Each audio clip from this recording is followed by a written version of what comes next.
Hey, it's Doug with an opportunity to welcome in Mark Lee to talk about some brand new music. Mark, thanks for making time.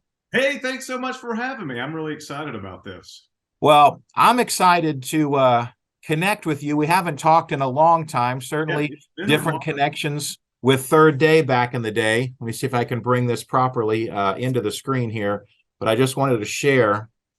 Oh, that's so great. Yeah, love it. We've got the official bobblehead there. So you're always in agreement. And of course, the band co-founded with your friend Max. So That's right. Yeah. Now, have you had any issues with have any heads come off of your bobbleheads? Yeah, I have. I've got the whole set. So Ty had the cowboy hat in his bobblehead, and I yep. have like three ties, and the head always falls off of his. So My tie head is side. Yeah.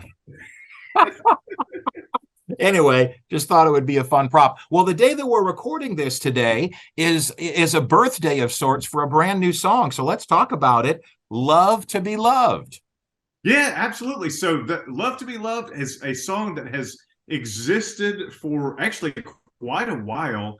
I started recording that before COVID back in 2019 with a good friend of mine, Chris Hoisington. He's a member of Brothers McClurg, great band up in upstate New York area. And he has actually gone on, he's produced a lot of things. He's worked with Kevin Max. There was that Rich Mullins tribute compilation record that came out last year. He was the producer of that. So he's done a lot of really great stuff. So he and I collaborated right before COVID, and we got some songs to a certain point, and we're like, okay, let's pick it back up in a couple months. And of course, in the meantime, COVID happened. So, as you know, a lot of things happen this way. It got put on the back burner for a long time. And then I finally, within the last maybe year or so, I had this song.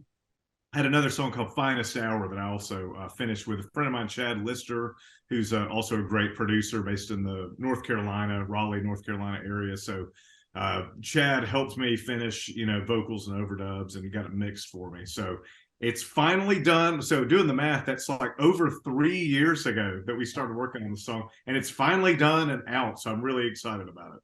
We'll talk a little bit about the message and how this whole songwriting thing came together for what you want to communicate. Yeah, absolutely. So the music for this, the basic kind of chord progression of this, I've actually had for a long time. I had even go back to the Third Day era. I had kind of tried to use this general music bed for some different things, and never really had a message that I felt like really lined up with it. And when I was working with Chris, the producer, I think he was the one that came up with that phrase "love to be loved." You hear so many times, you'll hear people talk about love, and it'll be like a, "I love you," or "you love me" kind of thing. I love, even like the Beatles have the song where it's "she loves you," so you kind of change the perspective a little bit, and the whole message kind of changes. And so it's really the same kind of thing with the love to be loved. It's just that idea of when you're in a relationship, whether it's that vertical relationship with God. And I was very specific about this. I wanted to write this song in a sense that it could be a a God, song that you would sing to God kind of thing, or it could be, a relationship kind of song. So I hope that I accomplished that. I'll let you guys be the judge. But so I just love that idea just of when you're in love, it's like this reciprocal kind of circular sort of thing. You're in love with the other person, they're in love with you, and it's like this circle thing that kind of happens. And I feel like musically, I feel like we captured that kind of sense as well. Well, the song is awesome, and I would agree with you on that point because it's another thing that makes more of the intimate relationship. There's a lot sometimes of verbiage within the church where God is up here and we're down here and all this, but this sort of brings it in a much more, in my opinion, as it should be, more intimate connection between a heavenly father and a son or daughter. Right, absolutely. Yeah, I love that. I love anytime that you can make it more of a personal thing where you're really actively like involved, because that's what a relationship really is, isn't it? You're like actively involved with God. It's not just a thing where it's like you say, yes, I believe in God and check it off the list and move on. It's really it's an active relationship that you have to really pursue him, and he's pursuing you on a daily basis. That's awesome. Well, we're excited for it. Love to be loved. MarkLee.me. obviously 20 plus number ones. You're an incredible songwriter, prolific career and all that. Does the writing come easier, or does writing the music lyrics? What's It actually, it for me, since I have done more of the solo kind of thing over the last 5 years or so, it's actually become a lot easier for me. Hmm. When I was in the band situation, and Mac is an amazing singer. I mean, literally can sing the phone book, and everybody be like, "Yeah, that's so great."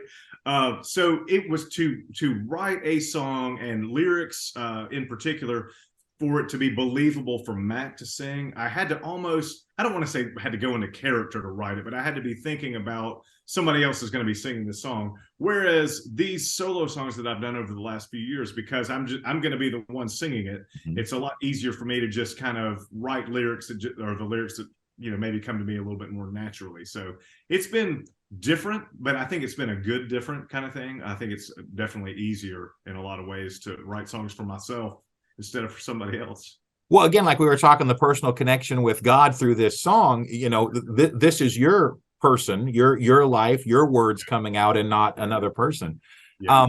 Do you miss the touring and the incredible schedule that you guys had for all those years? There are aspects of it that I definitely miss. I really enjoyed, there was the sense of camaraderie that you had being in a band.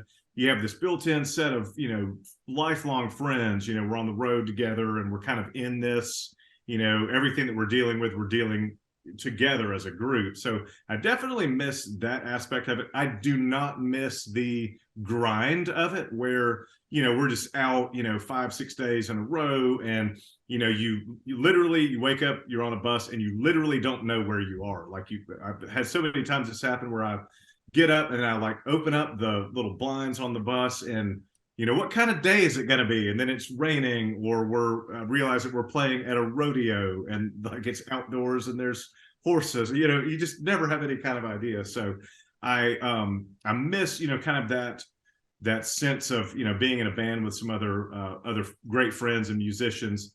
Don't miss the day in and day out grind of it, for sure. And then something else that keeps you busy is the music school and some of the things that you offer for the website for anybody who, like you, wants to do the guitar, right? That's right. Yeah, that's something. And this is another, I mentioned earlier about COVID being something that kind of put a damper on some things musically. But then I started during COVID, I had done guitar lessons just on the side a little bit, all along the way for probably 10 years or more. But then during COVID, I started doing online guitar lessons, and I very quickly had, a full roster of students. And so I've kept that going for the last 3 or 4 years now. And so it started out that we were doing online things. So doing this Zoom call with you here is like a flashback to when I was doing it during COVID. Now it's kind of flip-flop, where I do mostly in-person lessons. I do a couple of the online lessons. A lot of fun. I also teach. So my daughter goes to a little private Christian school really close to my house, and I actually teach some commercial music classes there now. I do songwriting, guitar. We have a chapel band that plays every week, so I help them get the music together and rehearse. And so that's been a really fun thing to be a part of also. So it sounds like you're in a real sweet spot, kind of master of your own destiny. And absolutely, yeah, got a lot of different things going on. It went from being in a band, third day, doing that like all the time, and it's turned into a thing where I'm still doing music, but I'm doing do some solo shows here, do some teaching there, lead worship, and you just have several different outlets for that. So, but I've really enjoyed it. It's been a really great season of life that I've been in the last few years, for sure. that's awesome. I think we talk a lot about, the work-life balance, whether you're a musician or whatever. It sounds like you've definitely able to strike that better outside of the confines of the band, because people don't realize how grueling that gets. Oh, it really does. And now, to be fair, we were very deliberate about setting our schedules. We all had kids, we're all married, have families, and wanted to make sure that we were home. So we would set our schedule to where even when we were at our busiest touring, we would be home. Now, it may be for one day, but we would be home every week. So I was there for the kids a lot. Now, a lot of times would miss the ball games and the school play and some of those kinds of things, but I would be there every week. Now, it might be driving them to school first thing in the morning, or being there at tennis practice or whatever in the afternoon, but I was there, hopefully maybe the quality time, sometimes because, I might have missed some of the important events there, but I feel like we had the quantity thing there. I would be there a lot, during the week, when they're doing their school and different things like that. So, but yeah, it was definitely a different thing, being part of a touring band and, being gone and traveling as much as we did. So it's good to be home a lot more now, for sure. Well, we're excited for this song. Anything else you want to talk about that's coming on the horizon? So David Glenn is a good friend of mine who he and I have, he's also a worship leader here in Atlanta. He and I have been doing a lot of shows together. We're actually about to be up in the New England area in Massachusetts and Connecticut. April 21st through 23rd, we're going to be doing a few shows up there. Also, I am going to be collaborating soon with Michael Johnston. I don't know if you remember him, the singer from Small Town Poets. Oh, Small Town, yeah. So he and I are going to connect and do some shows. I think it's going to be this summer. So be on the lookout for some announcements involving that really soon. So still doing the touring thing, as opportunities come up. So got some dates on the horizon here. So yeah, you can check out my website or Facebook for any updates as far as live shows go. So looking forward to getting back out on the road a little bit, doing some shows this summer.